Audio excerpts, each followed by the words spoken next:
Hi guys, so I decided to fry puff puff today. Yeah, puff puff is one thing I love to make on days that I cook beans. Yeah, so on this day I made beans and then I was like, why not just make some puff puff. Let me show you how you can achieve this recipe at home.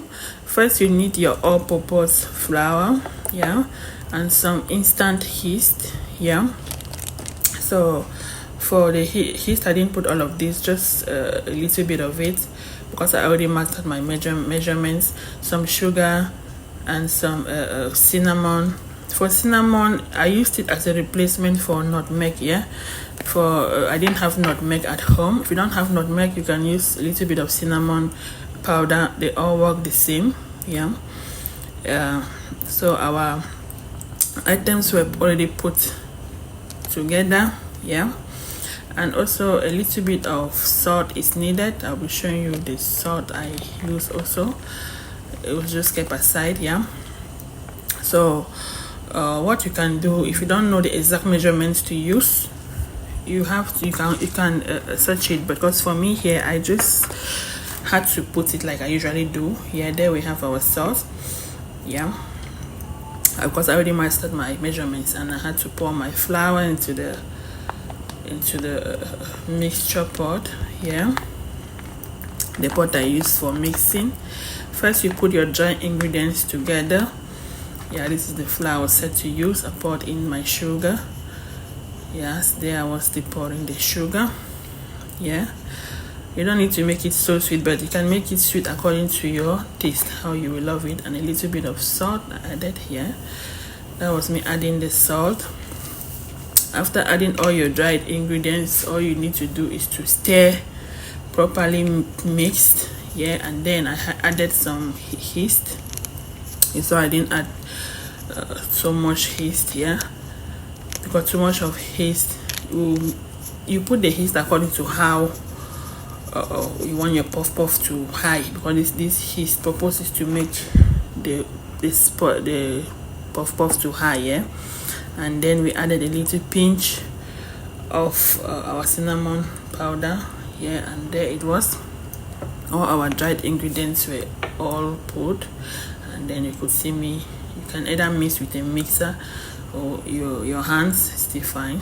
Yeah, after mixing the dry ingredients, you add in some water. Yeah, and then there we had our puff puff already mixed. At this stage, when everything is mixed, you need to taste to be sure that the sugar and everything is okay. If not, then you can add, but if okay, then you can go on to seal the pot. Yeah, so that you can put your puff puff aside to increase in size. Yeah, there we kept our puff puff, and after some time we got it back, and here it was. You could see the size of our puff puff had increased. Yeah, that it had increased like ×3 here.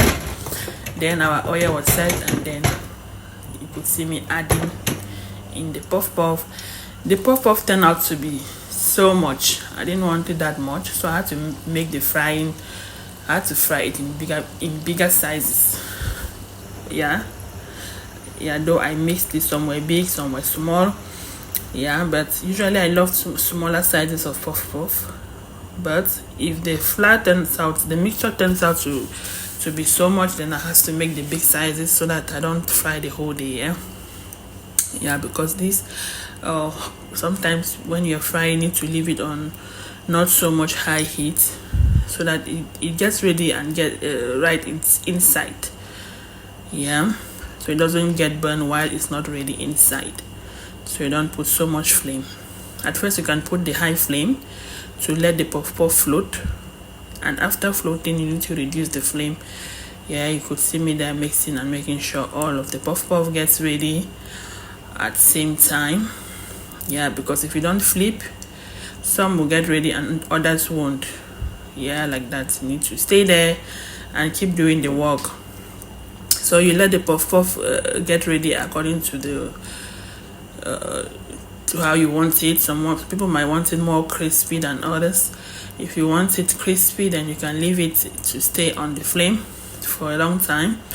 But if not, then once it gets brown on low flame, then it's definitely already inside. But if the flame is so high and it might get brown like this and the inside will not be ready, so you need to take your time to make sure you have enough time to stay there and make it cook well, make it fry well on low flame. Yeah, so that was just me putting all the sizes I wanted. Like I said, the puff turned out to be so much. It was so much for a small household. Yeah, I didn't expect it to be that much. Yeah, I had to fry and it wasn't getting finished. Yeah, and then there we had our fried puff. You see, this is the color I love. I love it really brown. Yeah, and well ready inside. But if it doesn't get ready so well inside, you have bloating. After eating it, you have bloating if it's not ready. Yeah, this gas formation in the stomach like that. Yeah, and there our puff was ready. You could see the first one I break and look at how it was looking all yummy. And that was it. So thank you guys for watching, and do what to like and follow for more. Yeah, see you in my next video. Bye.